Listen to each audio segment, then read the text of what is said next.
Big news, brain benders. The trailer is finally out and fans are excited. Over 30 years after the first movie was released, Paramount Pictures is releasing Part 2. Top Gun Maverick is set to hit theaters on June 26th, 2020.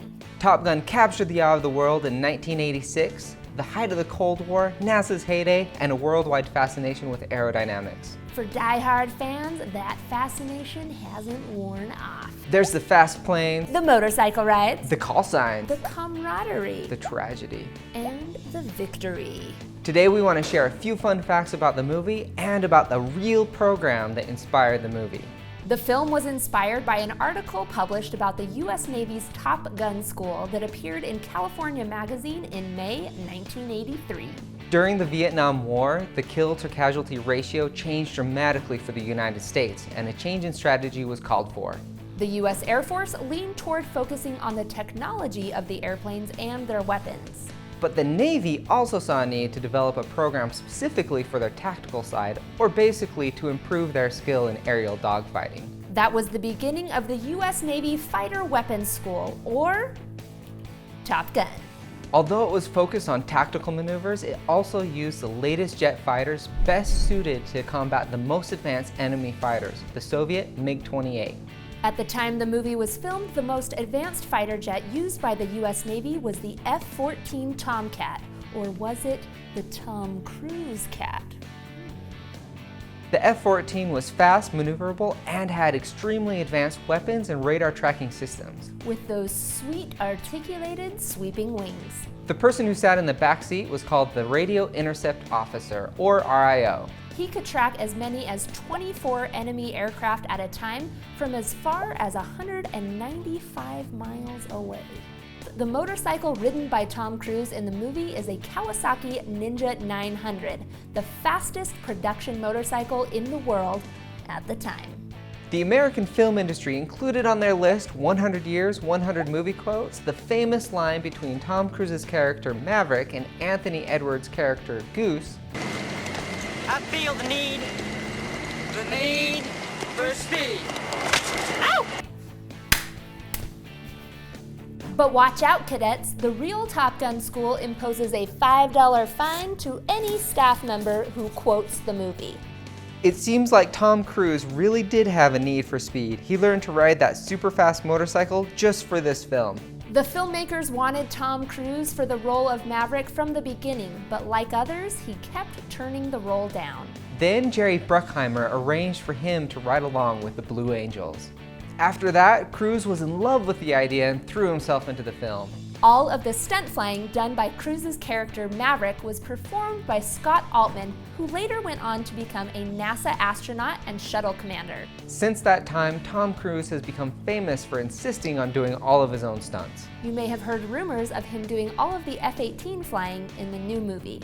While it's true that Cruise does have a commercial pilot's license, flying the F-18 does require military experience. He does do some flying for the film, but it isn't him flying the actual fighter jets. The Top Gun instructor in the film who went by the call sign Viper was played by Tom Skerritt. His character was supposed to have served during the Vietnam War with Maverick's father. The ship that they served together on, the USS Oriskany, is the first United States warship to become an artificial underwater reef. On May 17, 2006, it was sunk 24 miles south of Pensacola using controlled charges. It is popularly referred to as the Great Carrier Reef after Australia's Great Barrier Reef. The real-life Viper is named Pete Pettigrew. He was a retired Navy pilot and Top Gun instructor who shot down a MiG during the Vietnam War. Pettigrew served as a technical consultant on the film and made a cameo as Charlie's older man date at the Officers Club. Maverick's love interest is also a topic of interest. Charlie Blackwood is based on a woman named Christine Fox, who is tall, blonde, leggy, and worked at the Center for Navy Analysis, which was located across the street from the Top Gun program at the Miramar Naval Base. The original script called for a female co-star who was a typical groupie. But that didn't sit well with Paramount exec Dawn Steele. She insisted that the female lead be a woman with a more serious role. Girl power. When the writers learned of Fox and that she had a call sign of legs, they rewrote the script. Christine was a mathematician, but Charlie ended up being an astrophysicist. Some critics claimed that the movie was nothing more than a Navy recruitment tool. This is not entirely untrue. The Navy stated that the film's popularity resulted in a 500% increase in recruits interested in their aviation program. Most of the actors who portrayed F-14 crew members received backseat rides in the F-14.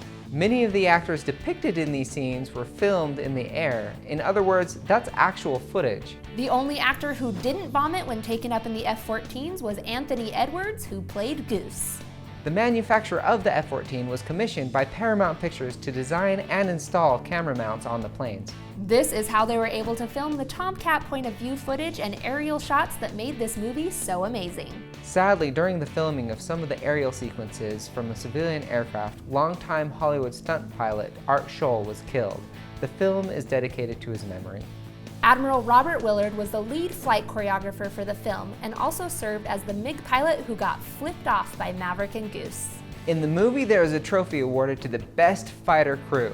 Tom "Iceman" Kazansky and his partner Slider take the honors in the film. The truth is, no such award exists in the actual Top Gun program.